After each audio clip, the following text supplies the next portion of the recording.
로마서 14장을 보겠습니다.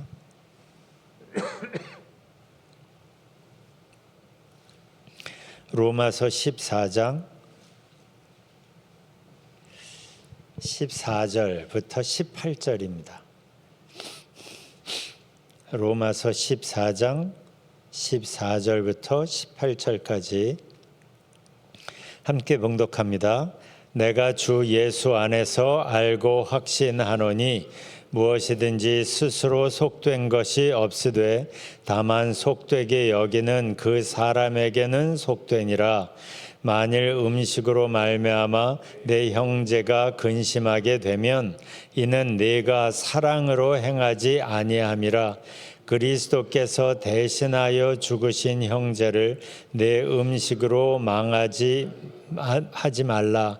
그러므로 너희는 선한 것이 비방을 받지 않게 하라. 하나님의 나라는 먹는 것과 마시는 것이 아니요 오직 성령 안에 있는 의와 평강과 희락이라. 이로써 그리스도를 섬기는 자는 하나님을 기쁘시게 하며 사람에게도 칭찬을 받느니라. 아멘. 바울은 이 로마서 14장에서 당시 교회 안에서 꽤 논란이 되었던 이슈를 여기서 얘기를 합니다. 참 유명한 얘기죠. 우상, 제단에 올라갔던 음식을 먹어도 되냐 안 되냐 하는 이슈였어요. 그 당시 성도들의 온통 관심은 그 이슈에 집중되어 있었어요. 그들에게는 뭐가 옳으냐, 먹는 게 옳으냐, 안 먹는 게 옳으냐, 이 이슈에 초점이 가 있었는데 바울의 관심은 사람에게 있었어요. 이슈에 있는 게 아니라 사람에게. 그래서 그 앞에 7절, 8절을 보면 이렇게 말합니다. 세 번역으로 제가 읽어볼게요. 여기에서 바울이 뭘 얘기하고 있는지를 곰곰이 생각하며 한번 들어보세요. 7절, 우리 가운데는 자기만을 위하여 사는 사람도 없고 또 자기만을 위하여 죽는 사람도 없습니다. 우리는 살아도 주님을 위해서 살고 죽어도 주님을 위하여 죽습니다. 그러므로 우리는 살든지 죽든지 주님의 것입니다. 지금 여기에서 이 중요한 건 바울이 말하고 있는 우리가 누구냐라는 거예요. 여기에서 바울은 사람을 이야기합니다. 우리가 누구냐를 이야기하는데 당연히 여기서 말하는 우리는 그 당시에 교회를 함께 다니는 예수님을 믿는 성도들이었죠. 예수님을 믿고 구원받은 그래서 하나님의 자녀가 된 사람들이 여기서 말하는 우리인 거예요. 그런데 예수님을 믿고 구원받고 하나님의 자녀가 된 그 우리 안에 우상 제단에 올라갔던 음식을 먹는 사람도 있고 안 먹는 사람도 있었던 거예요. 그러니까 이 상황을 조금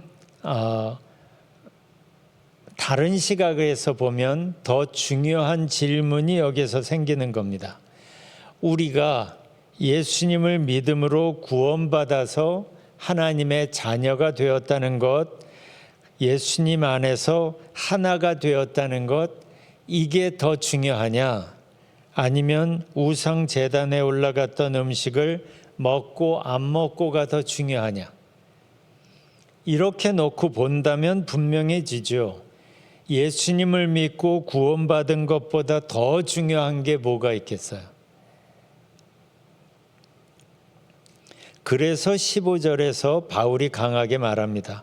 그리스도께서 대신하여 죽으신 형제를 내 음식으로 망하게 하지 말라. 좀 전에도 이야기했지만 바울은 이 8절에서 우리가 누구냐를 이렇게 설명했죠. 우리는 살아도 주님을 위하여 살고 죽어도 주님을 위하여 죽습니다. 그러므로 우리는 살든지 죽든지 주님의 것입니다. 이게 우리인 거예요. 그런데 이 15절에서는 이 우리를 이렇게 또 표현합니다. 그리스도께서 대신하여 죽으신 형제. 이게 우리인 거예요.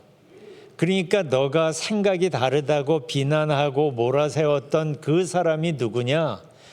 우리라고 말하는 우리 중에 하나였다는 거죠. 그리스도께서 대신하여 죽으신 형제 자매였던 거예요. 이렇게 시각을 달리하고 있어요. 이슈에서 뭐가 중요하냐보다 그 이슈 앞에 있는 우리가 누구냐를 바울은 초점을 두고 생각하고 있는 겁니다.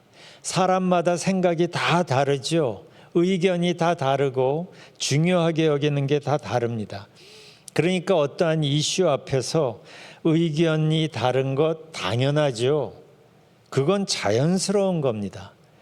그거는 컨플릭트가 아니라 그 의견 앞에서 디퍼런스인 거죠. 다른 생각인 것이지 그게 컨플릭트는 아닌 겁니다. 그런데 생각해 보세요. 어떤 이슈가 생겼어요. 그 이슈에 내가 어떻게 생각하느냐, 의견이 갈리고 하는 것보다 더 근본적인 부분, 먼저 우리가 누구냐, 서로를 바라볼 때 예수님의 십자가 사랑으로 그 사람을 대하는 걸 우리가 좀 더 연습을 먼저 한다면, 서로를 그리스도께서 대신하여 죽으신 형제 자매라는 걸 의식하고 서로를 본다면, 이런 걸 개념적으로 그냥 아는 정도가 아니라 이것을 생각하면서 서로를 대하고 그걸 연습하고, 그래서 그러한 예수님의 십자가 사랑으로 서로를 바라보는 것이 익숙해진다면, 그렇다면 신앙에서 본질적인 부분과 비본질적인 부분이 좀 더 쉽게 구별이 될 겁니다. 우리가 목숨을 걸고라도 지켜야 하는 본질과 우리가 양보해도 되는 비본질 사이에서 구분할 수 있게 되는 거예요.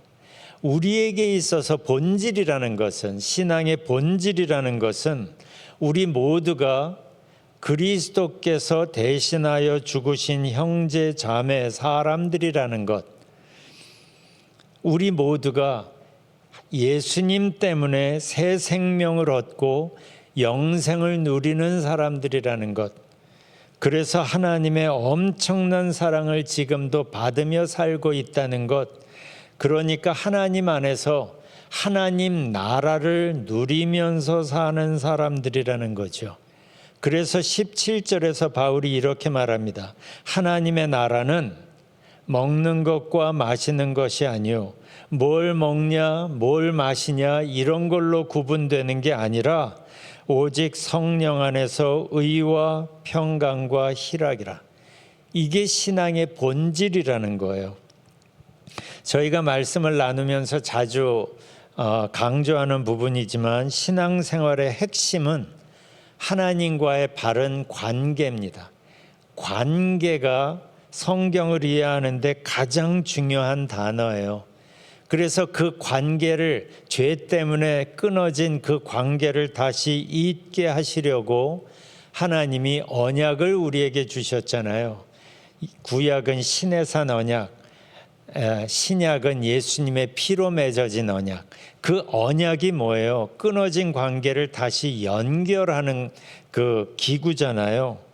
우리와 언약을 맺으신 이유가 뭐예요? 관계를 맺기 위해서잖아요. 그래서 예수님이 십자가까지 지신 것이고, 성령 하나님이 우리에게 오셔서 그 관계 안에서 풍성한 삶을 살게 하시려고 돕고 계시는 거잖아요. 그러니까 하나님과의 관계가 가장 중요합니다. 예수님의 십자가 때문에 우리 앞에 가능해진 그 은혜 안에서 성령 하나님과 오늘을 함께 사는 게 신앙생활의 핵심이에요.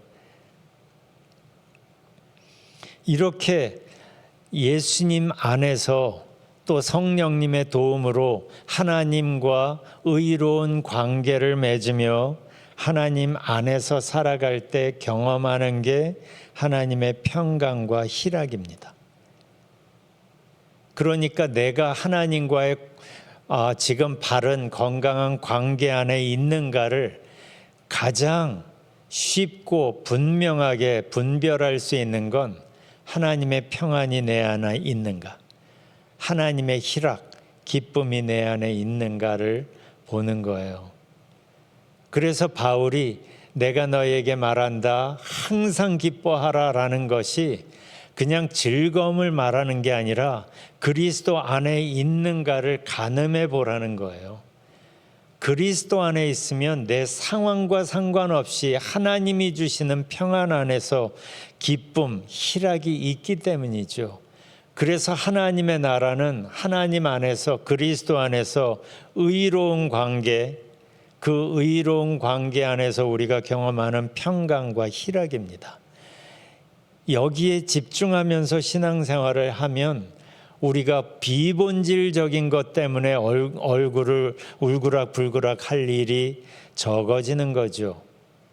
왜냐하면 뭐가 본질인 줄을 아니까. 뭐가 목숨을 걸어야 되는 일이고 뭐가 양보하고 이렇게 한 걸음 물러서도 되는 일인지 이게 구분이 되는 거예요. 하나님 안에서 의와 평강과 희락을 누리며 살면 본질 안에 있으면 뭐가 목숨을 걸 일인 줄 알게 되는 거고, 그게 아니라면 아량을 베풀며 양보할 수 있게 되는 거예요. 우리가 오늘 기도하면서 무엇보다 하나님과의 더욱 깊은 사귐 안으로 들어갔으면 좋겠어요. 기도하면서 여러분이 가지고 있는 기도 리스트를 한번 쭉 훑고 그냥 가는 게 아니라 하나님과 더욱 깊은 사귐 안으로 들어가시고 그 하나님 안에서 평강과 희락을 누리며 오늘을 살아가시기를 주님의 이름으로 축원합니다.